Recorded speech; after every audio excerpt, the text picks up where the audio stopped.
Indeks persepsi korupsi Indonesia turun 4 poin dari tahun 2021.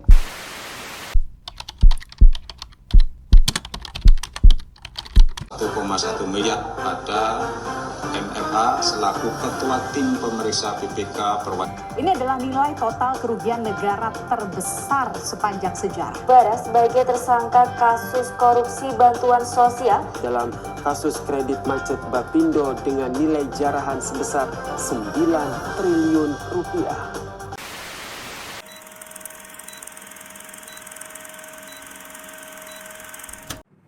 Nama saya Fajri Bahari Abdillah. Saya Rala Kristina. Saya Nabil Alvito Pasauri. Saya Rehulina Nataya Krusitohang. Saya Erika Julian Vanessa Ulansari. Saya Mikael Zegius Rantapinem.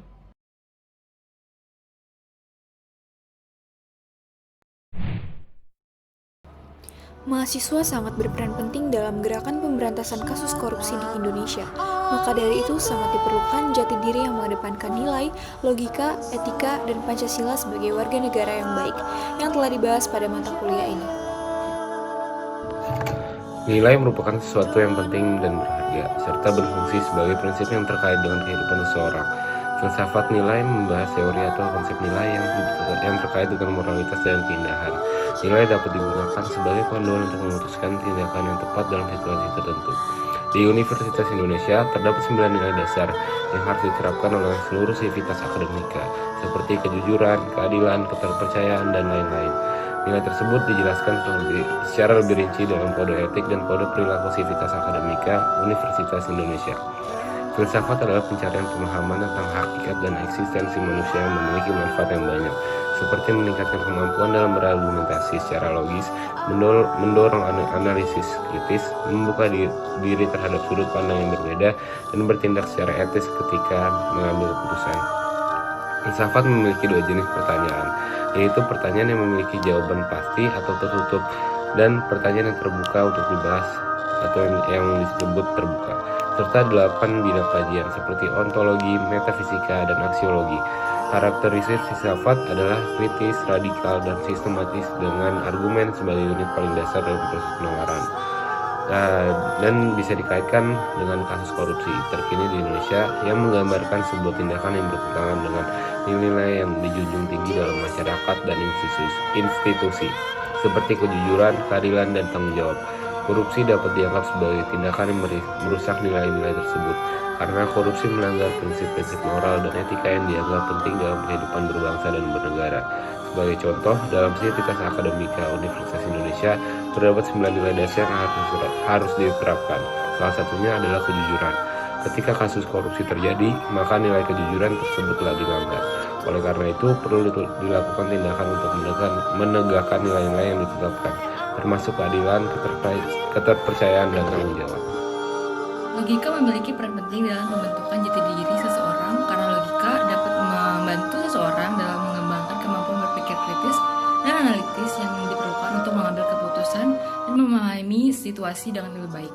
Oleh karena itu, mempelajari logika dan mengembangkan kemampuan berpikir logis dapat membantu seseorang dalam membentuk jati diri yang lebih baik. Secara singkat, logika merupakan disiplin ilmu yang mempelajari kaidah-kaidah berpikir yang baik dan benar. Etika menjadi salah satu faktor utama yang diperlukan untuk mengatasi korupsi di Indonesia. Etika didefinisikan sebagai kapasitas untuk berpikir kritis atau mendalam dan analitis mengenai keputusan moral dan nilai dari tindakan individu. Seseorang yang memiliki nilai etika dan moral yang lemah, jika diberikan kesempatan untuk melakukan tindakan korupsi, maka individu tersebut akan mengambil kesempatan untuk meraup keuntungan demi kepentingan sendiri. Kasus-kasus korupsi yang terjadi di negara kita selalu memiliki hubungan dengan etika, karena secara dasar, korupsi merupakan kegiatan pelanggaran etika profesi yang merugikan negara, warga negara, dan tanah air. Contoh kasus korupsi yang melanggar etika yaitu kasus korupsi Bupati Kota Waringin Timur, Supian Hadi. Ia tersangka menerima suap dalam bentuk uang sebesar Rp500 juta untuk mengeluarkan izin usaha pertambangan atau IUP kepada 3 perusahaan saat ia menjabat sebagai bupati. Kasus korupsi ini diperkirakan merugikan negara sebesar Rp5,8 triliun dan 711.000 US dollar. Kasus ini juga mengakibatkan kerusakan lingkungan dan kerugian kehutanan karena produksi dan aktivitas pertambangan. Korupsi adalah kejahatan yang merugikan negara dan masyarakat. Saat seseorang melakukan korupsi, mereka memperoleh keuntungan pribadi tanpa memikirkan konsekuensi yang akan terjadi pada masyarakat. Korupsi juga melanggar hak-hak warga negara yang seharusnya dilindungi oleh pemerintah. Dana publik yang seharusnya digunakan untuk memenuhi kebutuhan masyarakat malah digunakan untuk kepentingan pribadi. Akibat dari korupsi yang terus terjadi, masyarakat yang seharusnya memperoleh manfaat dari dana publik malah merasa tertindas dan terpinggirkan. Kewarganegaraan terus terancam dan kepercayaan masyarakat pada pemerintah semakin menurun. Oleh karena itu, sebagai warga negara, kita harus menghindari dan melawan korupsi agar hak kita dan kewarganegaraan kita dapat terlindungi. Tentunya kewirausahaan baru akan dapat membantu menyokong kesejahteraan perekonomian di negara kita. Hal ini karena kewirausahaan juga menambah lapangan kerja yang diharapkan dapat mengurangi angka pengangguran. Namun, maraknya korupsi yang terjadi dapat menghambat pertumbuhan kewirausahaan yang baru. Tidak hanya itu, apabila terjadi korupsi, maka bukannya mendukung perekonomian, wirausaha justru dapat merugikan negara. Seperti kasus korupsi impor tekstil yang dilakukan oleh Direktur Peter Garmindo Prima, Irianto, yang menimbulkan potensi kerugian sebesar 2,2 miliar bagi negara. Saat ini, indeks persepsi korupsi Indonesia pun masih berada pada angka 34 dari skala 0 hingga 100, yang mana angka ini menunjukkan bahwa masih terdapat masalah korupsi yang serius di negara kita.